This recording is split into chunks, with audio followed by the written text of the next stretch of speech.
Yesterday is history. Tomorrow is a mystery, but today is a gift.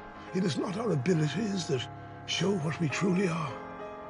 It is our choices.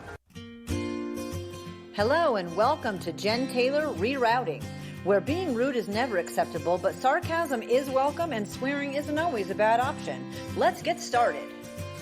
Hello everyone and welcome to Jen Taylor Rerouting. Thanks for tuning in. If you need more information, just go to jentaylor.net, where I have everything at your disposal, from what it's like to live as a mom to 13 kids, to my podcast, public speaking, coaching, or purchasing my book. All in one place, jentaylor.net, easy peasy, lemon squeezy. Today, I'm super excited. I have Susan Eastman, and it's always fun when I have people on that I know. Susan, welcome. Thank you. Great to be here. So Susan, I'm going to tell the story about us meeting, which is hilarious, actually. We went to a women's retreat. I went to a women's retreat. Do you remember what year this was? Well, it had to be 6 or so years ago. Was it 2011? Yeah, maybe? You're asking me to remember things. I know, me too. That's why I'm asking, right? So I signed up for this women's retreat, and I was so excited because I'd never done anything like this, and I was a runner, and as women, I feel like we don't do enough to support each other. So I paid for it, which was, I remember it was so hard to come up with the money. And so this women's retreat was in Kingston, Washington, and it was runners and we got to try out products. And so, so cool. We're in this big house and bunking up and all. It was so fun. It was like camp for adult women, super fun. And I got products, from different companies, and I put them on.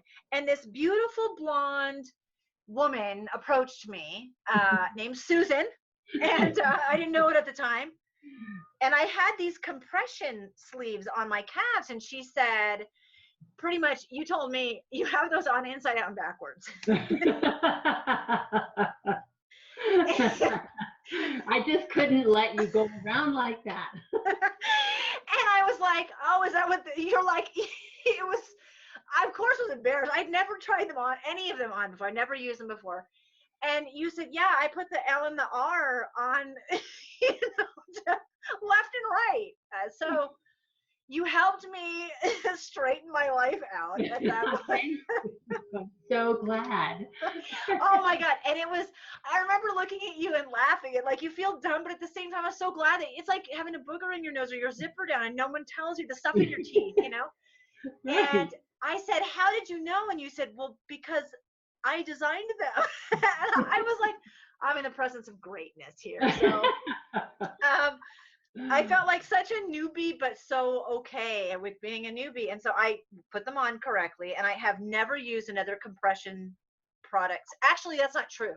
I have tried other compression products. What I've learned since that day 6 years ago is that yours are still the best and my favorite. Oh, right. And so you have the sleeves, you have, tell me about the products it's RecoFit, it's recovery and fitness together.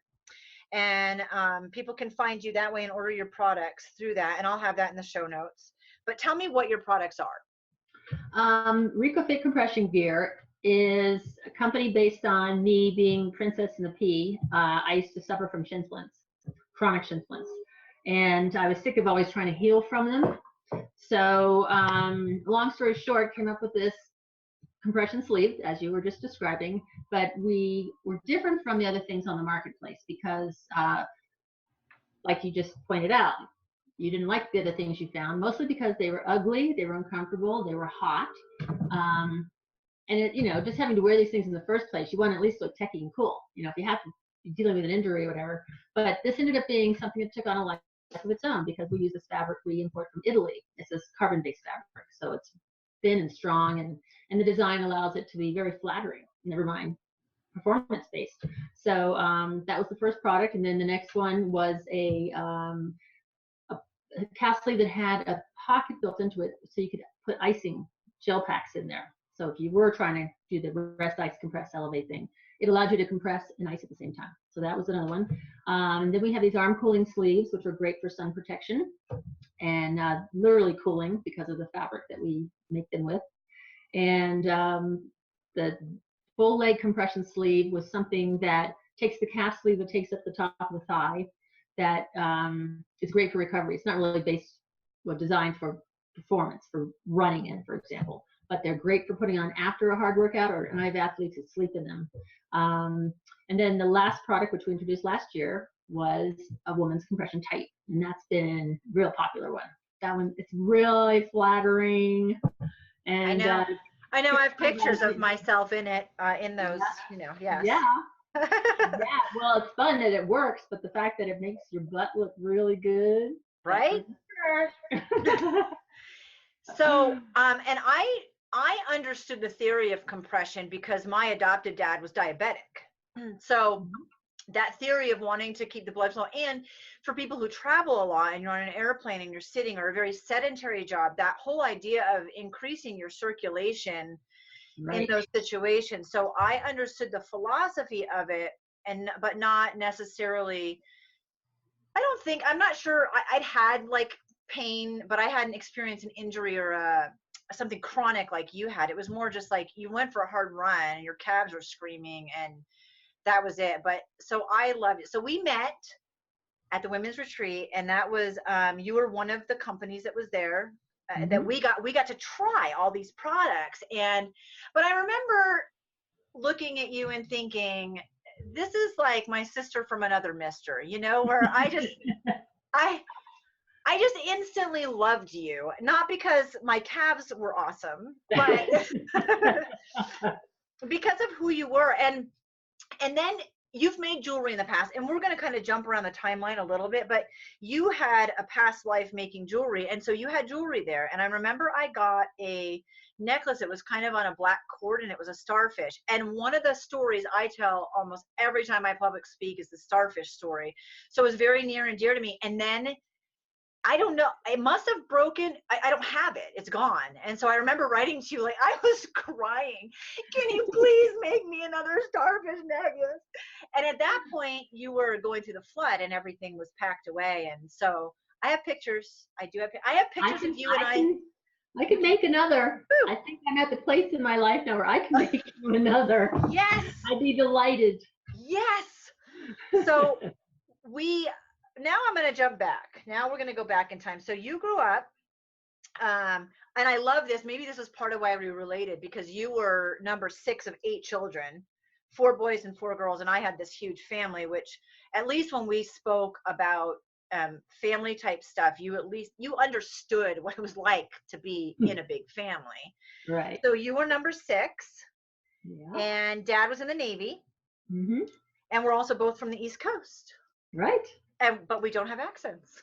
I know, very much on purpose. On purpose, yes. We have the New Hampshire connection too. Yes, that's right. Yeah. So I know. See, it was just you're my sister from another mister. So you moved up around a lot. Yes. So talk about growing up in that, because there were some great things and some challenging things about moving around for you.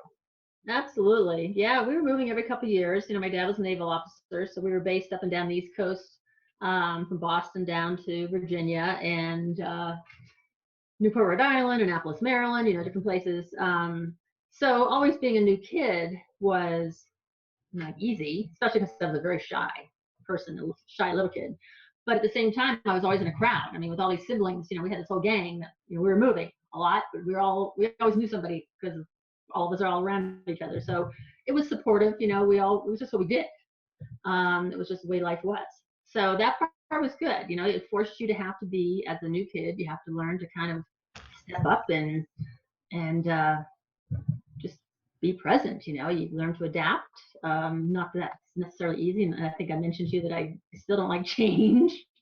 Just because I moved a lot and I experienced a lot and new places, it's always educational. It's always good to have an experience in different parts of the country. But I didn't want to do that once I was a grown up, and my kids have not had the benefit of moving around a lot because I didn't want to leave. I'm now, I'm in Boulder, Colorado, and this has been home for a long time. So it's good though. It is. I mean, it's not a bad thing moving around. You're right. One thing I learned from moving around was I knew where I didn't want to live. I knew some about what I didn't want, and that Absolutely. helped to narrow down what you did want. But so tell me about mom and dad. Well, let's see. They're both from New England, New Hampshire and Vermont. And yeah, my dad went to the Naval Academy, and my mom was, this small town pure Irish girl. It was all very glamorous, I'm sure, marrying an officer and all that. But she was Catholic, and that's why there's 8 kids. She was the best. She was one of those really strong women. She was really good at recognizing each of us 8 kids as individuals. We all were raising each other too. I mean, there's always a new baby, and oh my God, we're all taking care of each other. But we always felt recognized. She had a really amazing ability to make each of us feel like an individual, not just part of this gang.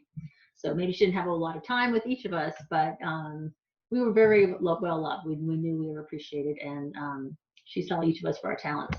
My dad was a little less, that whole generation. He was gone a lot, which was actually okay, turned out. He, was a stoic New Englander, strong, silent type, and very athletic. He had been on the Olympic development ski team, but when he went to the Naval Academy, that did, but he was a big golfer, tennis player, sailor, so a real athlete, but not that present for us.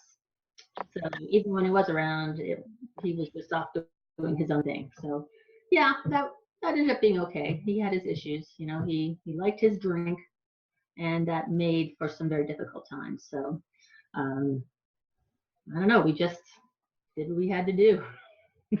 Didn't really happen part of the scene too much as part of the emotional engaged level. Right, and you're right about the being gone a lot. And I don't know if this is, I'm so curious about this when I talk to other people. Definitely this is the alcoholism is a generational thing. People don't understand what it was like in the 70s and how women were still treated or portrayed, and what the level of alcohol use was. And I also don't know, I'm kind of curious, is it a New England thing? Certain attitudes, behaviors, and I don't know where one begins and the other ends and how connected they are, but we grew up the same way in that regard. Very alcoholic, abusive, non-involved fathers. And that was, I have this conversation often. It's very common. So you do what you have to do to get through that. Right. As a side note, out of my own personal curiosity, how did you decide? You didn't keep on with the Catholic Church, did you? No, my mom's faith was very strong, and it's a whole Irish Catholic kind of thing. Realized I was it was my sophomore year of college, and it was Sunday morning, been partying the night before as college kids do, and I dragged myself out of bed. I was hungover, felt terrible, dragged myself to church, and sitting there in church realizing the only reason I'm in church is because my mom expects me to go. I wasn't there because I got anything from it. In fact, I hate organized religion. Don't get me off on that tangent, because I think the world's a mess because of organized religion of any faith. But I'm sitting there in church just going, I'm being a total hypocrite, Just because I'm here doesn't mean I'm honoring my mom's faith. I'm being a total liar. So that's when I stopped. And then when I got married, when I was 27, got married by a judge on top of a mountain. And one of my older brothers, who lived in Steamboat Springs, he was this total mountain man, mountain man, and living on this ranch outside town, and cattle running around, and every year he had a different girlfriend, and he was going to church. But when I told him I was getting married on top of this mountain by a judge, he was like, "What? How can you do that to mom?" I'm like, "What? What does that got to do with anything?" It's like, "And who are you to be judging?" I remember, like, oh my God, but that was the respect we had for my mom and her faith, obviously. But I went ahead and had this, and my husband's parents were Catholic, and they were upset too. And my mom told the story of how she went to her priest and expressed her dismay that I was getting married without the church. This priest said, "Hey, just be glad she's getting married. She's not just living with a guy." anymore. And I'm like, okay, that's one priest actually. I could go to his mass. All right, he seems to be together. So yeah, the organized, I'm not even. Yeah, the spiritual thing is one thing. The church thing is something else. And again, a lot of us that came out of New England, and I wasn't raised Catholic, but I mean, I was one of the only people that wasn't in all of everyone that I knew. And we all kind of felt the same way. Either they're very much involved or very much not involved. I think there's a lot of pressure and fear and guilt at that point. The guilt and shame part of your faith is like, ugh. Yeah. There's nothing positive to that. Here's actually my first awakening in the Catholic Church. I was in a Catholic school. I was in 2nd grade. And back then, this was in Norfolk, Virginia. And that was when the church still expected women to wear head coverings, in church. And we used to have these little lace kind of head coverings. And the school had the church attached. And we had to go into the church one day during school. And I don't know, I didn't have my lace doily for my head. And the nun made me bobby pin a Kleenex to my head so my head wouldn't be bare in church. I'm 7 years old. I'm a little girl. And I'm sitting there so angry because next to me, stupid Bobby, a boy, he didn't have to do this just because he's a boy. That was when I had my first wake-up call, like, this is wrong. There's no reason that I'm less, that I have to cover my head with a Kleenex to make me better in the eyes of God. Oh my God. So that was the beginning of the end. So I have a story, even though this isn't about me, but I remember going to Thanksgiving at my grandmother's house, and my aunt put the doily on her head, and I had no idea. I was younger, and I asked her why, and she said because it shows God that while she's praying, she's beneath her husband. I was like, oh, hell no. Yeah. Okay. And that works for you because I was like livid, and I was little, and it was the same thing. Like, you're a 7-year-old kid, and you're like, does anyone else notice how screwed up this is? Exactly. Yeah, that's that. So after that, every time we used to ask her to pray on purpose, and we used to all sit there at the table and try not to laugh. It was terrible. It was terrible. That is terrible. With all the cousins, and it was terrible. Anyway, all right. So you grew up on the East Coast, and then now what made you go to University of Colorado in Boulder? It's really funny because I never realized that New England made me claustrophobic. When I grew up there, I never realized. I mean, I was growing up down the East Coast, but I just never felt like I belonged there. And when I remember being a little kid, and I was a cowgirl. I mean, I was always in cowgirl boots. This is Annapolis, Maryland. Like Chesapeake Bay. I had the cowgirl boots. I had the holster. I had the cowgirl hat. And I liked walking around in my boots. They made a great sound on the sidewalk, and I felt really cool. I couldn't wait to go out west.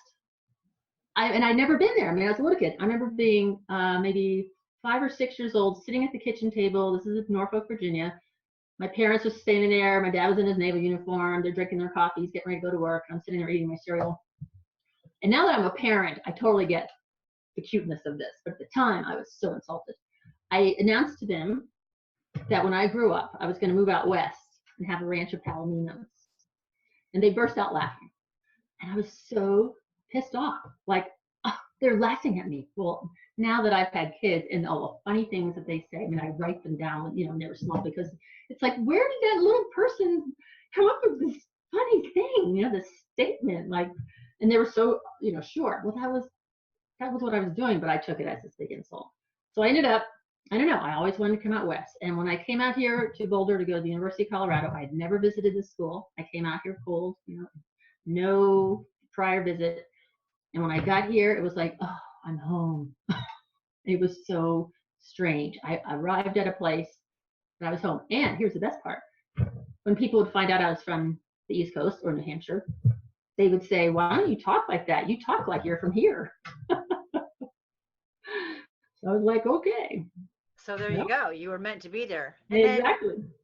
And then you majored in journalism, which is what I wanted to major in. I love that you majored. Back then, I mean, we didn't have the foresight to even know that the internet was coming.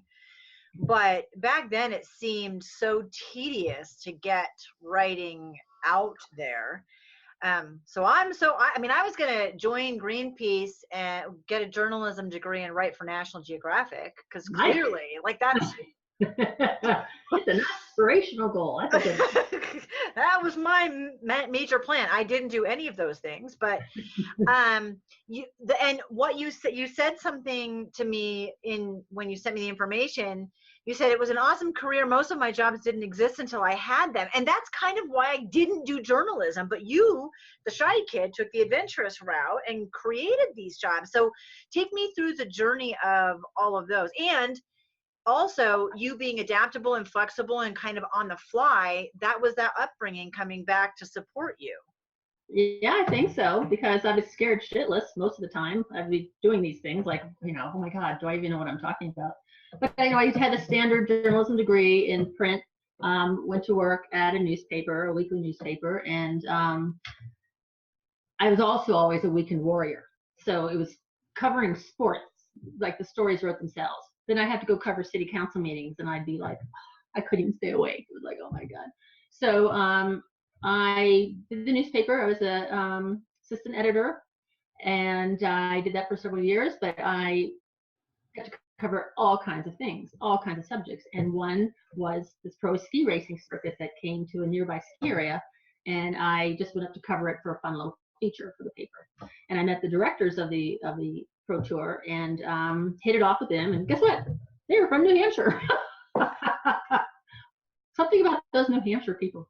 So they were just awesome, and they would be checking in with me throughout the ski season, sending me, results from the races. And there were a bunch of Boulder-based pros, so this was a fun thing.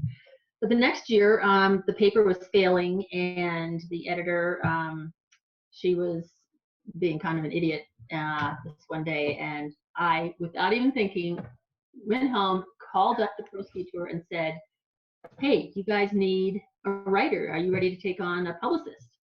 And I'm hearing myself saying this without even having thought it through. I was like, oh my God, what am I doing?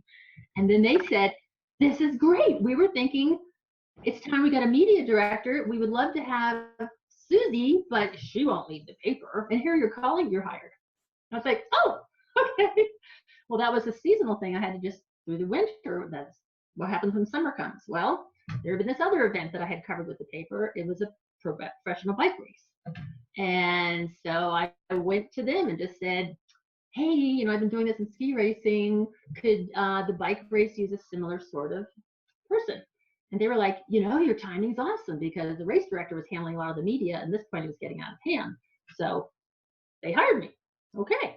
Then, it just kept happening like that. And it's now that I have grown kids and I'm trying to get them to own their talents and take chances, it's like you don't wait for that perfect opportunity. It's when you put your foot down through that new door, then another door opens up. But you wouldn't have been in that opportunity if you hadn't taken that first step. So all of my situations ended up being like that, where I just got into a new place and then a new opportunity happened, or you need a new person who had such and such. And so I went back and forth between being a writer, editor, and publicist through there's a lot of sports-based magazines and events. So it's fun. Yeah, it was fun. And when did you meet your husband? That was I took a job just for the summer back east for a company in Allentown, Pennsylvania, and it was a company that was managing. I know. Wow, I was like, wow, holy cow! Yeah. But the two guys who owned this company, they were both former pro cyclists, and so they put on races around the country and managed a team. And they had me come on as a publicist. And so our first race was to be in Tulsa, Oklahoma, of all places. And my job was to get there the week for the race and start trying to get media build up, get some interviews, get some stories generated so that the crowds would finally show up for the 2 days of racing. And the guy who won the first day was this Canadian who I'd never heard of. Had to interview him, and then I kept running into him at other events over like the next month or so. So yeah, he was from Toronto, and he ended up living near where my company was based because there was a velodrome there. And so they had a bunch of international athletes staying there and training and racing. So long story short, we got together and got married 2 years. I brought him back to Boulder with me because my job, which was only supposed to be a summer, ended up being 2 years. And then came. So that's how we met. A lot of people think I got into the sport of cycling because I was with him, but I met him because I already had been in the sport working. So. And yeah. I remember that story now that you're telling it, although nobody else knows it. So you're working for, you're freelancing for Outside, bicycling magazines, at Celestial Season. I mean, you have like the coolest PR media writing. That's what people who went into journalism back in our generation, this is what they want to do. You got to travel and see stuff, and triathlete magazines and books. And what was there a favorite? A favorite job? Yeah, I think, that's a hard one. I don't know if there's a favorite job, but there was a favorite period where the time that I had 2 business partners and we co-founded the publishing company that was Vela News and Inside Triathlon Magazine. We put together this company that we wish we had been able to work for, in our own lives prior. So we made it this amazing community of people. Everyone who worked there wanted to be there. Most of the people were athletes, not pro, just that they were into cycling or into triathlon or into running or whatever. So it was a really fit office. I mean, the best butts and legs you could imagine walking around that place, men and women. But it was just also a place where everyone was in it emotionally and professionally. Like everyone was invested. So the vibe of the place was just so special. And everyone worked hard and we played hard. So I was really proud to have been behind that, to have a big role in creating this place that so many people, I mean, today, this is back in the 80s, late 80s, early 90s. And the company has been bought out and it's changed and morphed into other things, but so many people from, say, the 90s who worked there and or elsewhere, we stayed in touch through a Facebook page as a closed community. And we all talk about still that was like the best time. Like we all just were so happy in our jobs and loved our coworkers. It was like a big family. It was good. That is good. And people don't understand if they treat their businesses more like you should treat your families. Would be you'd have much better workers. So yeah, people were motivated to do the best, and they were surrounded by other people doing the same thing, and you just can't find that very easily. Then you also launched a jewelry design business, and you sold in a lot of boutiques. Where did that come from? I know, that was one of those. That's so off on the side here. Yeah. Well, I worked through my first 2 kids. And then when I got pregnant at 42 on purpose with my 3rd kid, had him at 43. And that was when I decided I wanted to see what it was like to be a stay-at-home mom. I'd never done it.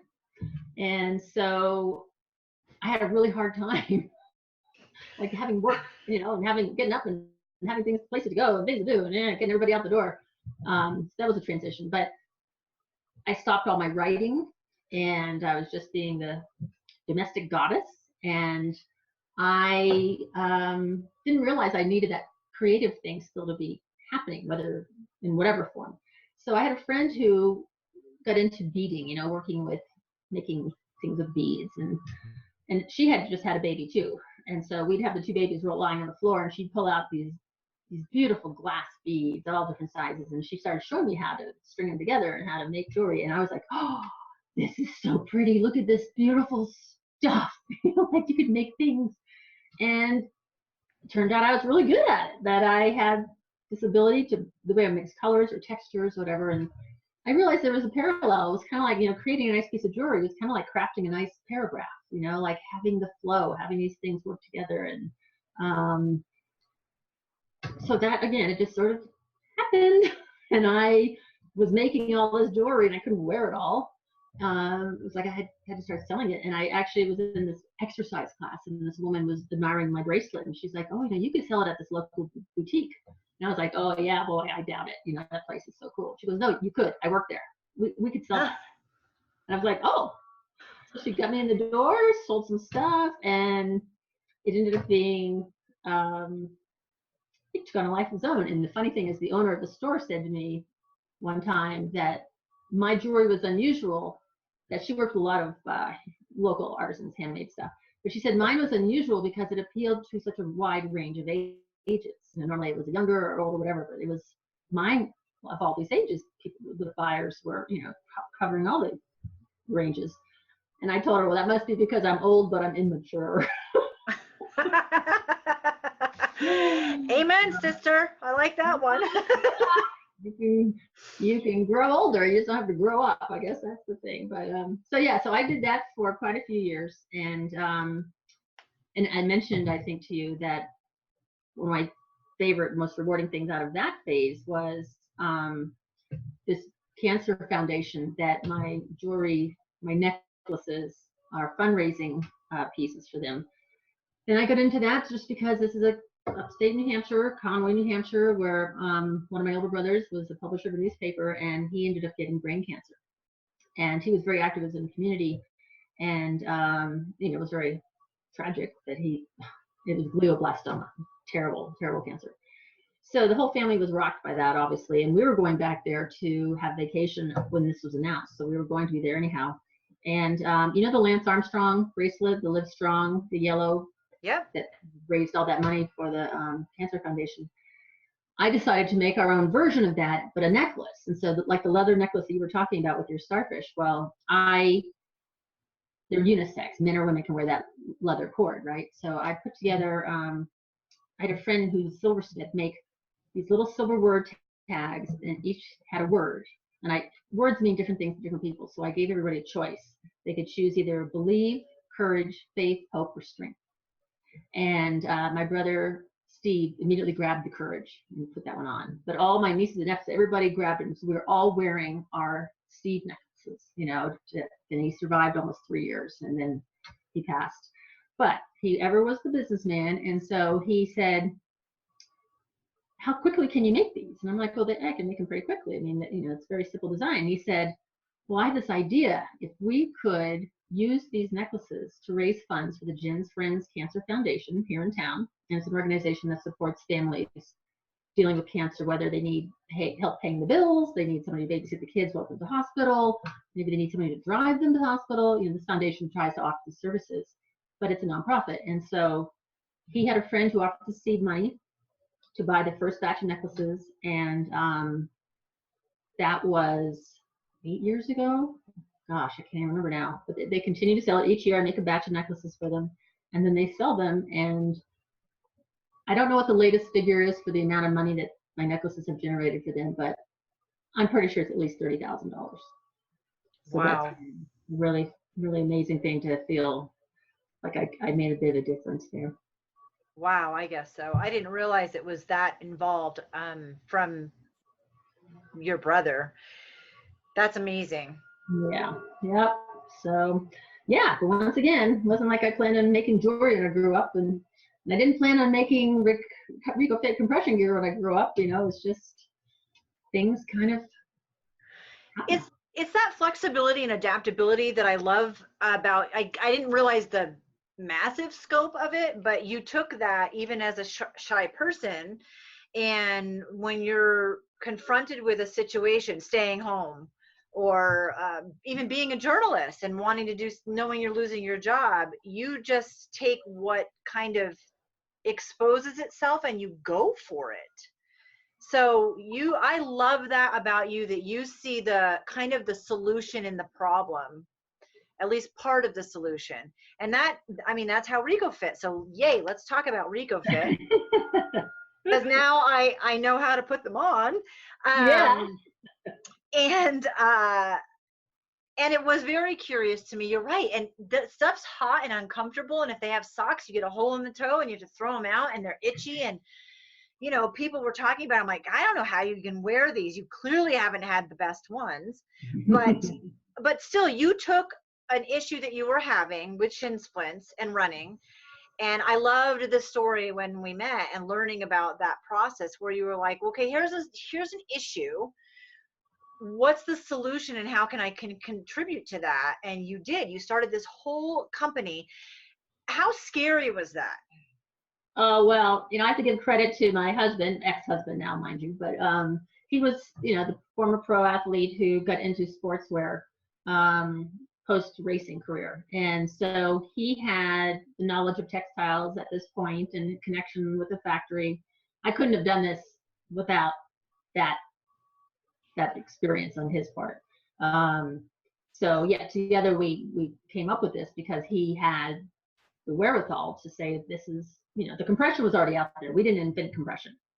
That comes from the medical world, and it was starting to be applied in the sports athlete performance world. But what was out there was really unappealing. So yeah, it really was just all about me, just seeing what could happen. And the good thing is being here in Boulder and being in the sports world, we had access to so many different kinds of athletes, from runners to triathletes to cyclists, skiers, the whole gamut. So it was easy for us to say, here, try this. What do you think? And then we'd get feedback. And these athletes, they don't use it if it doesn't work, or if they don't like it. They're pretty demanding on all kinds of levels, but in that regard, very demanding. So it was great to have that feedback to help me design and market something that I knew to be a good, solid product. The negatives is that it's hard. I had no idea what I was getting into. I really didn't. I think a lot like, God, if I had known what I was going to be facing, would I have done this? But you start small, and it just kind of keeps building on itself. And it's a very expensive venture. The fabric is the best, and it's expensive, and you got to have all this money up front to bring it in from Italy. And then we manufacture in Los Angeles, which is great because we can say made in USA. But then you got to pay all this money up front for them to cut and sew it, and and then you got to get out in the world, and then you're constantly banging on doors, all those shops trying to get them to carry your product, and it's exhausting. And it takes a long time for that money to finally come back. People pay for it, and then you start getting the revenue. Well, then you got to put it back into the next production. So it's exhausting. It's hard, and it's gone through so many renditions just with the way this retail world has evolved. And now people aren't really going to stores. It's mostly online shopping, and so working with that and understanding the shops are struggling, and I'd be begging them, come on, we reorder, and they're like, well, we're trying to carry less inventory, and your product is good, but we get better pricing because of the big companies being able to leverage something else. And I'd be like, ugh, why don't you want to take care of the independent little business person? So it was just this constant battle that yeah, it's been a learning process. I can't tell you how much I've learned though. Oh boy, the lessons you learned, the skills you have to pick up, the uncomfortable situations that you're in that you have to figure it out, just keep working. And it's become something that, I don't see the back of that and all of that, but it's a product that's amazing that you most certainly can be proud of. So that part is very good. Mm-hmm. I'm going to jump back in time again. You had your youngest when you were 42, you said? Yes. 43. Okay. Well, yeah. Mm-hmm. And when your husband had, he's now your ex-husband, but he had a heart attack when the youngest one was turning 1. So he was 44, which, I'm older than that, and that's really young. Right. But in that, you felt like he was recovering, but it was kind of all of a sudden now he's faced with his own immortality. Mm-hmm. And things became a lot different for you then. So I know this is pre-RecoFit, but take me back to that time. Right. Yeah. He had been, as I say, a pro cyclist. He was Canadian Olympian, and then he raced as a pro for many years. Retired when he was 30 and went into working in the private world, sports world. But he continued racing for fun. And so there's a category, as you know, the masters level of racing sports. So he had gone to the Masters World's Road Championships in Austria when he was like 41, 42. Can't remember exactly, but it was around there. And he won. And so he backed off from racing for a bit. I had Liam, my youngest. And that summer that Liam was turning 1, he was training again. He wanted to go back and defend his title. And it was, again, Austria. So he was training really hard. And we didn't know at the time. We've since learned what happened. But at the time, they couldn't figure it out. But he had a massive heart attack the week before he was supposed to be going to Europe. It was the week that our youngest was turning 1. And on a scale of 1 to 10, the cardiologist told me it was a 7. It was what they call the widowmaker. But he survived it because he was so fit. So he had all these ancillary arteries. So it was scary. It was horrible. I mean, it was, oh my God, I got these 3 little kids and he could have died. And we've since, figured this out looking, hindsight's 20/20, but he just did not ever really face the fact that he had this heart attack. His body could not have betrayed him. He was this elite athlete. So fast forward, you can see how as he got into his early 50s, he was starting to have that midlife crisis kind of behavior. So, and you'd have these icky feelings. I mean, I would have these icky feelings and I wouldn't really want to I try to confront him on it. Like, why are you always hanging out with all your single friends, all these Peter Pans? And he's like, because all our married friends are boring, stuff like that. So, and he was always off doing his own thing. So it just started getting more and more uncomfortable and unpleasant. Things were tough. And he was taking big risks financially with his business as well. The economy was not doing great, but I think it was part of this whole, I'm, Superman. And he wasn't thinking about how these risks could go bad, or if they did, how that would impact the family. We have 3 kids. He can't be this rogue guy out there. So, but he was. And so financial disaster started unfolding. His business was going down. He just, I was busy with the kids. I knew he was having some financial issues. Mm-hmm. But, this one day he said in the kitchen, I owe the bank a lot of money. And I'm like, oh, okay. Like, how much? And I'm thinking he's going to say $400,000. And he said $2 million. Oh my gosh. I thought the floor was just opening up underneath me. I mean, I just about passed out, So that was the beginning of the end, because that was a horrible thing to try. We lost the house. The bank took the house, foreclosure. The good news about that was the economy was so bad that the bank knew that they couldn't sell the house very easily. So they let us stay in the house and rent it. So my kids' lives weren't too terribly upset, with that. They got to still be in their house, even though we were financially, in trouble. And my ex-husband's investor sued him, took him to court.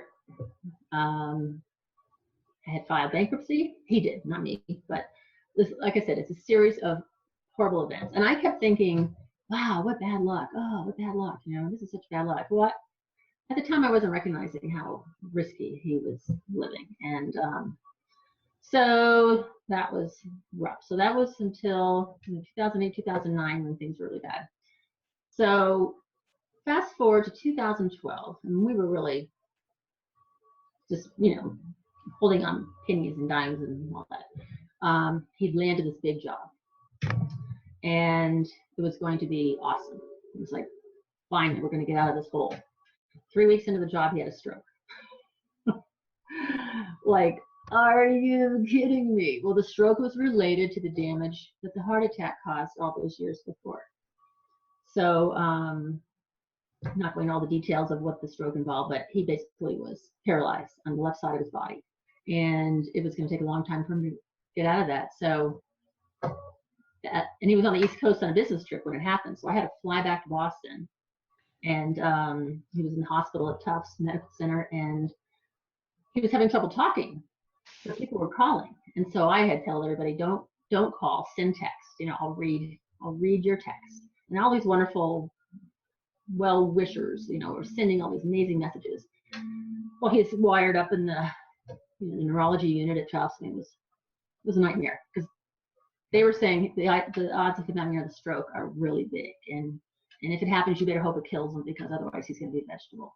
And I'm just sitting there going, oh my God, what do we do now?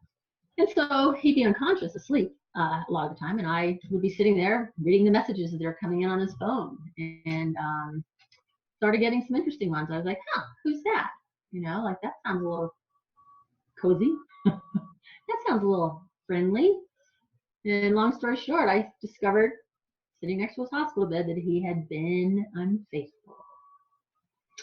So that added to more drama. More like, are you kidding me? You can't make this stuff up. You can't make this up. And was he cheating? Did he have one mistress? He had, there were several women. He swears that they never really were sexual, but he I think that's BS. He was sneaking around. If you have to lie, it's cheating. So a lot of people have since told me, he was screwing around. They knew it, and they didn't want to hurt him. But so you're like, I don't know which is worse: acting like everything's fine when people are sitting there going, maybe we should clue you in. But anyway, that was very difficult. So he'd had a stroke. I couldn't walk out. Wanted to, but didn't. So that was another year of he couldn't drive for a year. I had to take him to all his appointments and all the rehab, physical, cognitive. It was a lot. But having been an athlete, where your mind over matter, you force your body, right? You train, you force your body to do what it's got to do. So that served him well. He healed very well. But then we got hit by a massive flood. It's like, what? I remember this first in that year. Did you tell him? You confronted him, the affairs.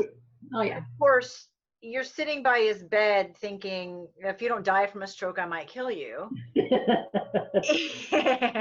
And what happened in that year with your relationship? Was there therapy involved? Did you discuss it? I mean, I know he's very sick at this point and you're the caretaker, but how emotionally did you work through any of that?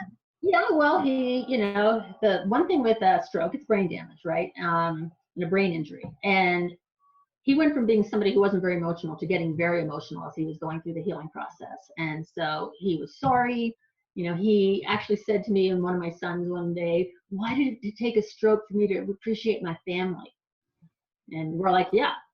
Well, we got warned. That emotional kind of moody, weepy phase passes. And so he was very sorry and promising, blah, blah, blah. He would never do anything like that again. And so I, was like, let's see if we can fix this. We did get therapy and all that, but he didn't really change, turns out. So a year later, though, you guys had it was a huge flood, massive flood in Boulder, and where you lived, the little stream that was seasonal became 3 rivers. Mm-hmm. And your business was in the basement, and the basement was filled with muddy water. Oh, yeah. Yeah, it was this, they call it a 500-year flood. It was like one of those historic things, like the odds of it happening are, once in 500 years kind of thing. But it was a series of unfortunate events, the perfect storm, literally, that happened. And Boulder and outlying surrounding communities all along the mountains, anyone who was near a canyon, basically, took the first hit, and then it just spread out. So yeah, we had this huge storm, like 18 inches of rain fell in 3 days, and 18 inches is what we get in a year. So it formed these rivers just kept climbing. So it wasn't like we had this wall of water. It took several days, and the water just kept building, and these new rivers formed. And I actually joked on Facebook. I had this river flowing past my house, and I took a picture of it and I posted on Facebook. I have like a waterfront property. Like, isn't this funny? Had no idea. And basically, it just kept climbing, and then it ended up flowing into our yard, not past the house, but filling the yard. And we saw this happening. It was taking, over several hours. And we realized, we were getting ready to eat dinner, and we were watching the water creeping closer and closer to the window wells to the basement. So got some friends together, went downstairs and that's where I had all my office, all my started carrying things up the stairs. And then the water started filling the window well, which was really weird. It was this muddy water. And the glass started bulging inward. And it was so bizarre. It looked like plastic, And then it exploded. Glass shards just went flying, and we all ducked. Luckily, no one got hit in the face. But so it did that through 2 windows, and it just ended up flowing. And we finally, emergency crews arrived and said, "Get out of here. You're going to get electrocuted." And we're in waist deep water at this point, still trying to carry stuff up the stairs. And the water ended up filling the basement to the ceiling. I remember standing on the top step of, on the main floor, looking down the stairs to the basement. The water came within 3 steps at the top. And it was just like, you couldn't wrap your mind around it. You just, first you're praying that it stops. But it was huge. So the basement was destroyed, everything in it. We did get out a lot of my RecoFit, thank goodness, computers and stuff. But I had to gut the basement down to the drywall. Down to the cement. All the furniture, drywall, everything. So that ended up being so devastating on so many levels. It was emotionally just, I hear running water to this day. This was September of 13. I hear running water to this day and I get PTSD. It's like, what is that? Where's the water? Wow, this is really bizarre thing. But yeah, I had to apply to FEMA. I had to work with the flood recovery programs for the county and the state. I had to do it both personally and professionally because the business was impacted, being in my house as well as my house. So it was several years that I look back at, and there's a lot like I can't even remember. It's I don't know if it's a blur as much as just blanking out because it was just too awful. And it took you years just to get through all the government agencies and. Yeah, it took 2 years to rebuild the basement because we couldn't afford to do it with our own funds. So we had to work with a lot of volunteers, and there are grants. I had to apply for grants out the wazoo. The bureaucracy was amazing, but I was determined, I was determined. Like always. Now, yeah. Funny how that's showing up, doesn't it? Yeah. Funny how that pattern is showing itself. Yeah. So in the middle of all of this rebuilding the basement, now is this the house you lost in the bankruptcy that you're still living in, or had you moved at that point? No, we stayed in the house for bankruptcy because we were able to rent it back. And then so let's see, in 2011 we cashed in our 401ks and savings to put a down payment on the house. So we were able to buy it back, although it was at market rate. So, it was, our mortgage like doubled. We shouldn't have done it. In hindsight, we should have just walked away. But I love that house. We built that house, and it was on this amazing part of Northwest Boulder, right up against the mountains. And yes, that was a curse, it turned out, but it was just such a beautiful place. And the kids grew up there. So yeah, so we basically had to rebuild it. And then with the divorce coming down for sure, finally, that house was all of our investments. We had nothing else outside of that. So we had to get the house fixed up so we could sell it. But during this time that you're doing the cleanup, the flood recovery and rebuilding the house and personal stuff and business stuff, there was another issue that came up that instigated the divorce, correct? Yeah. It was the nail in the coffin, basically. How'd you find out about it, and whatever you're willing to discuss about it? Well, we had these funds for flood repairs and some family loans. People trying to help us be able to, the volunteers weren't able to fix everything. We had to, have some money out of pocket. And plus, my husband was able to work. He was on disability. He kept trying to get jobs. And anyway, that's another story. But he was spending money, but I couldn't figure out where it was going. Like this money that was supposed to be for the flood. There were things happening that I was like, what? Where is this? And long story short, he was in therapy at that point, trying to deal with the emotional issues with the stroke, and partly through our relationship. And I had expressed to the therapist, I'm concerned about something here that's happening. He's saying that he doesn't have any of this money, and I'm like, how can it be gone? And for him to see if he can explore that with him. Long story short, the therapist told me that he was involved in an online affair, and he'd been taking the money and sending it to this woman. I couldn't even, once again, I couldn't even find the words. It was mind blowing. But I was taking care of all the flood recovery too. He wasn't helping with any of that. And for him to be then playing around he's never met this woman, but she was, pleading for help. And who knows what, it was icky stuff. He, anyway, was sending her money. So that was like, okay, I'm not going to be nice anymore.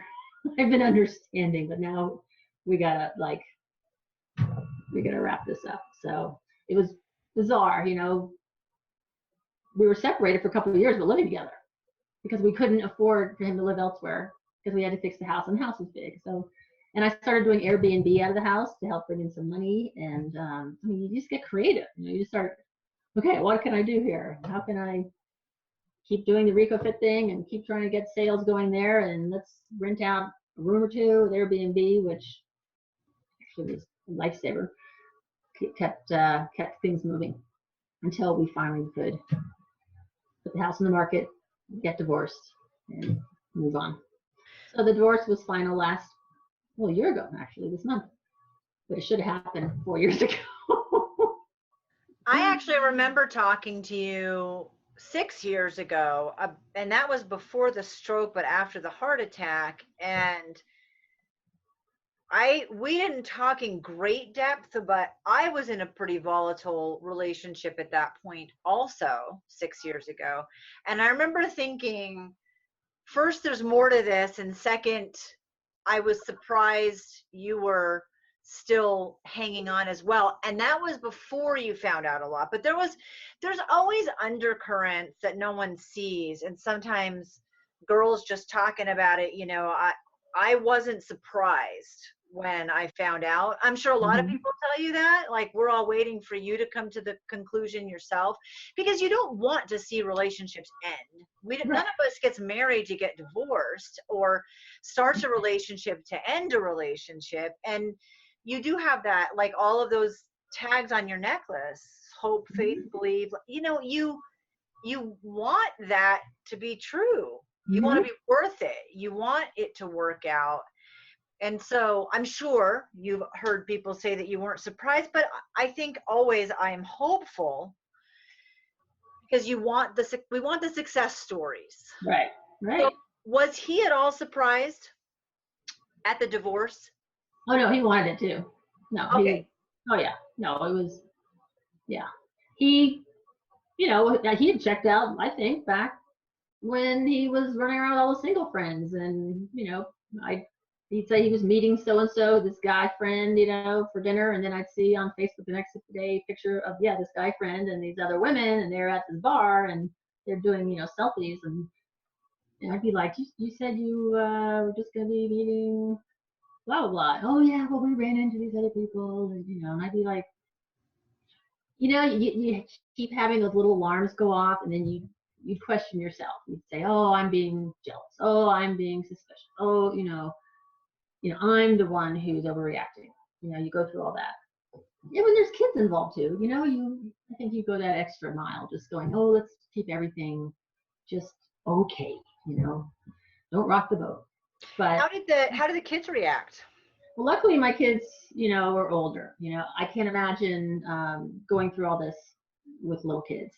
So my youngest is 18. So obviously, he was 8th, 9th grade when my husband had the stroke, but just over the years and all they knew, they of course could not know with everything that was being revealed. So they were angry, they had to worked through it, and they resented him for a long time. But once the divorce happened, I told them, yeah, of course, personally, I want you to be mad at him for imploding our family, but he is your dad. And so you have to have your own relationship with him, and don't feel guilty if you're getting together with him. I mean, you have to. That's important, he's your dad.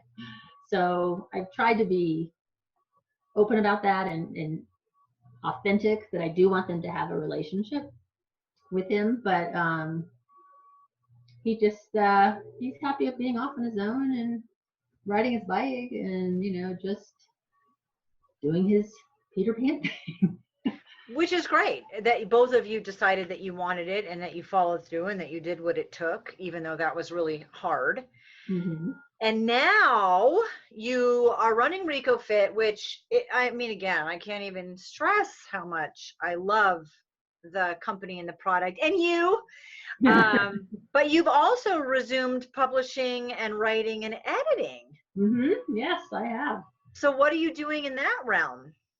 I love that part of me, that I'm so comfortable in that space. So there is this little publishing company here in Boulder that does a very specific magazine program where it aligns with different cities' transportation departments as they are trying to promote multimodal transportation, alternate transportation, promote cycling, and all the aspects of making a more livable community based on transportation options. And so it sounds really dry, but it's actually been really fun. So Cambridge, Massachusetts, Anchorage, Alaska, Seattle, Denver, Boulder, Phoenix, we work with these planners, the transportation planners, and they have the messages that they want to get out. So they're dictating the content of the magazine that we make custom for them. So they may have a whole new bike path facility plan they want to promote, and they want people to know it, to use it. They may be doing major changes to mass transit. They may be building overpasses or underpasses, trying to get pedestrians to their destinations without being afraid of getting run over. So it's stories like that, but also great bike routes, or profiles of people who bike to work, fun things to do, how to go biking and camping, how you can be eating a certain way to sustain, your commute. I mean, just fun stories like that. So I get to work with these different communities, and I edit the magazine. I try, some of their writing is a little, bureaucratic, city sounding, and so we have to try to make it more fun. But I also get to write stories, and just the whole editing process and building the magazine and ending up with this finished product, and they're always so happy. They mail it to the residences, and it's just a fun thing to be doing with publishing. So, and I love the fact that I'm working with alternative transportation and cycling, which I've always been in as a sport, but seeing it now from this angle of how it's part of a community being more livable. So that's been fun.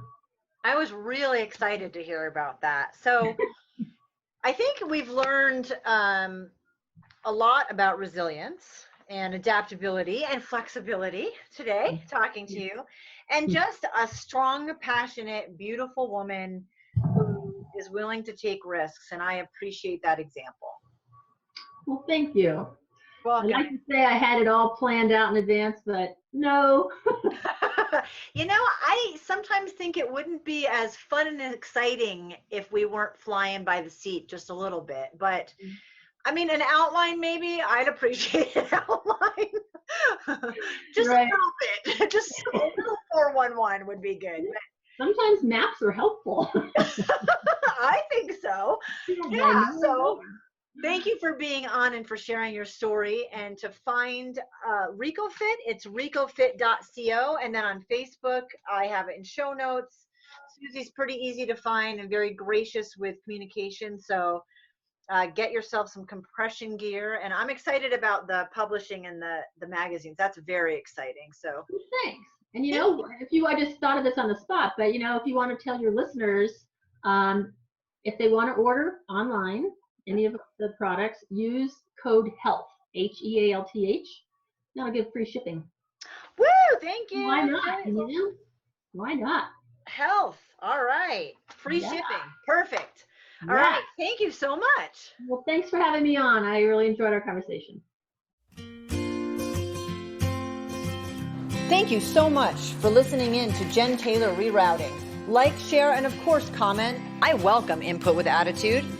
Get a copy of my book on Amazon, Hello, My Name is Warrior Princess, or check out my website, jentaylor.net. And if you still want more, sign up for one of my coaching packages.